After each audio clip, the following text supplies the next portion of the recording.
Alright, finally continuing the struggle when you have to watch your daughter and work on your car.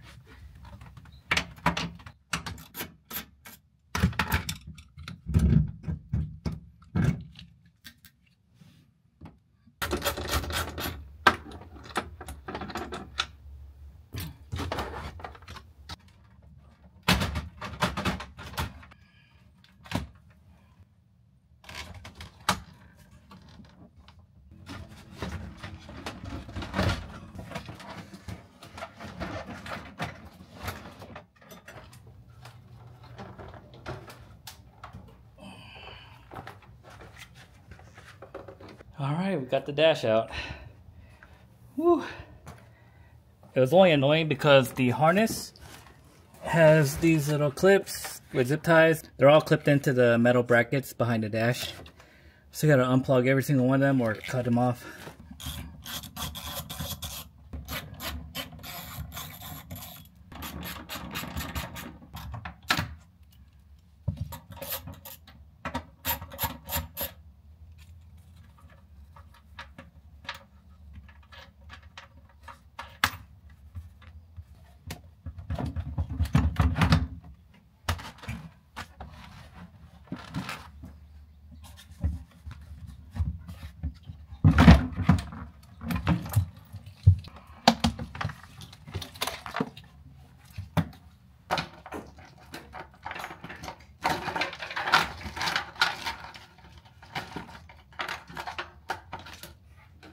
Alright, got the harness out.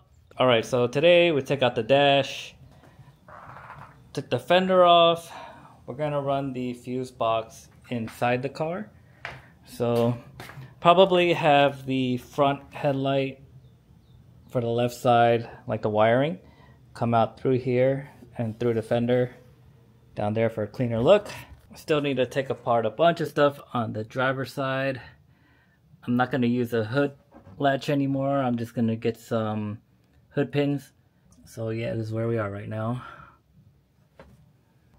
Alright guys, we got the harness pulled out, the throttle cables pulled out, all the brake booster stuff, the clutch master cylinder. I have a to-do list of things I want to get done for each day, and what I really like to do in between is just organize the tools and clean up your area. It'll help you be a lot more productive, and mentally it'll help because your whole workspace won't be cluttered with things. Looks like this plastic piece is what the fuel and brake lines run with. So I'm just gonna disconnect it. And then once we get to the back, we'll just have to like wiggle it out somehow, I guess. Probably should have looked this up, but basically under that screw, and then you're gonna take like a flathead or Phillips head and push in the center here. It's got a little clip you need to push through, then you can slide this bracket out that way. Once you slide that out, these will come apart. I just got annoyed and I had to cut them. If you're gonna cut them off, make sure they're not connected by the caliper. You don't want to get like metal or anything in the caliper. And also make sure you're not near the fuel lines because they're right next to them. Aside from that, the car is ready for the stainless braided lines to go to the back.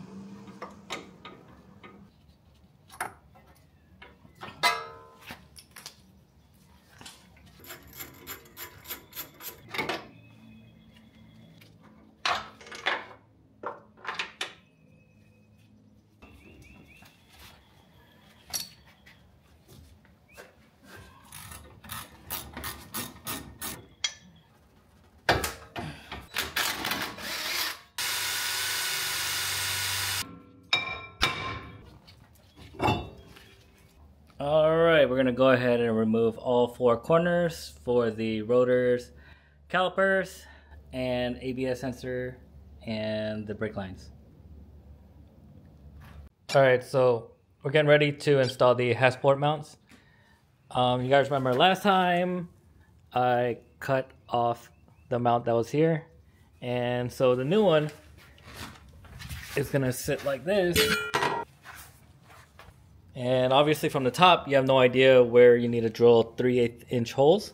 But underneath, you see these two holes right here that are threaded. This one and this one.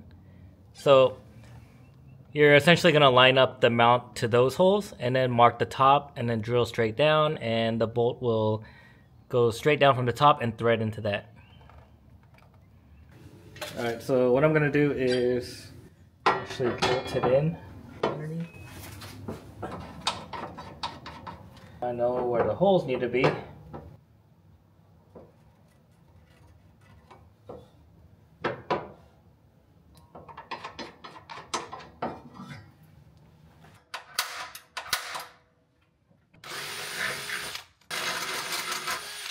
We've got our deburring tool, and we're just gonna get the edges real smooth.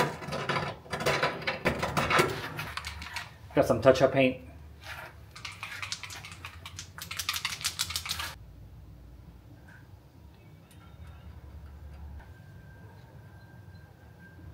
While that paint's drying, I'm gonna put the rear mount in.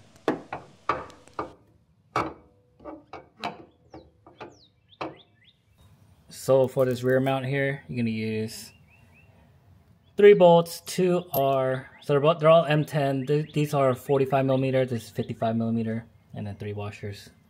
You're gonna use the larger one up front, right here.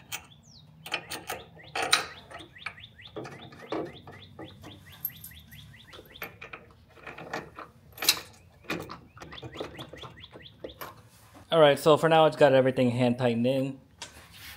Got that right side mount, the rear mount, left side. The left side's gonna attach here and then onto the motor. So according to the instructions, if you're using a K24, you're gonna have a larger dip down before the bracket sticks out. If you're using a K20, you're just gonna flip it over like this way. Of course, the trans mount is gonna mount directly to the transmission. And that's it. Mine was missing the instructions, so I emailed them, they sent it to me. I just wanted to know the torque values. So any M10 should be 33 foot-pounds, and any M12 should be 43. Got the engine here.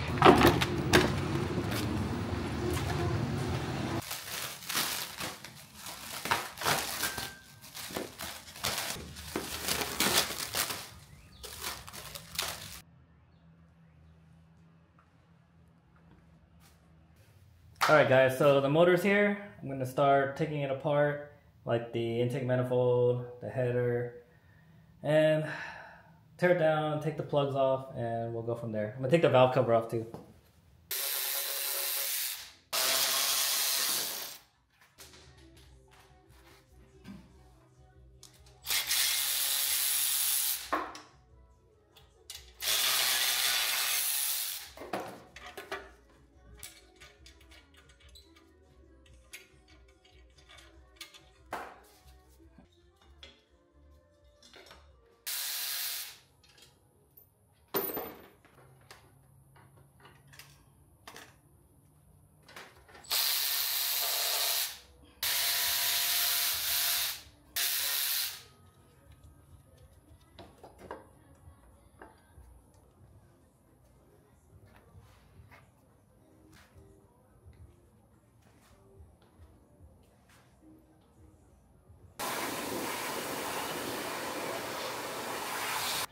Alright guys, so to end the video, I want to do a little update because I've got to split it up into different parts. So we got the motor in.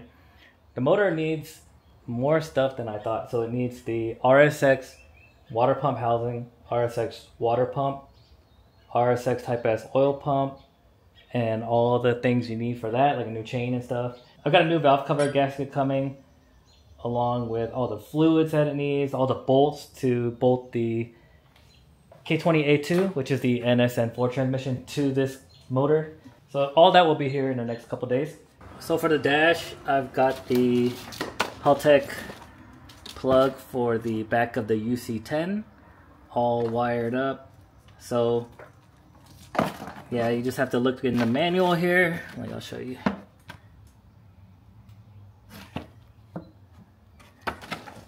So it shows you the pin out. So you just need a wire stripper and a pin crimp tool thing, and you crimp the pins on here and slide them in. Got each one labeled, like right turn signal, high beam, tachometer, fuel level, and it's gonna plug into the UC10. I've got to splice these into the harness that's on the dash, right behind where the original cluster was, and then this will plug into the ECU. And it comes with 2 switches, and you can put these switches anywhere. So these buttons are for going through the menus on the Haltech screen. Oh, and these are 20 gauge wire. So I bought a bunch of loom and like 14, 16, and 18 gauge wire, some electrical tape, because I'm gonna rewire the headlights so that it's tucked in the fender well. I removed the diffuser.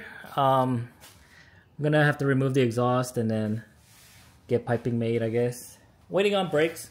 So I removed all the brake lines from the entire car, the hard lines and everything. And I've got new stainless braided lines coming for the entire car. So that'll be in the next video. So other than all that, I'm waiting for the stuff to come in from Hybrid Racing. And then the swap should be good to go. The transmission will be here next week. I've got to find a LSD for that. And oh, I also got a partial sponsor from Clutch Masters. So I've got their clutch coming in.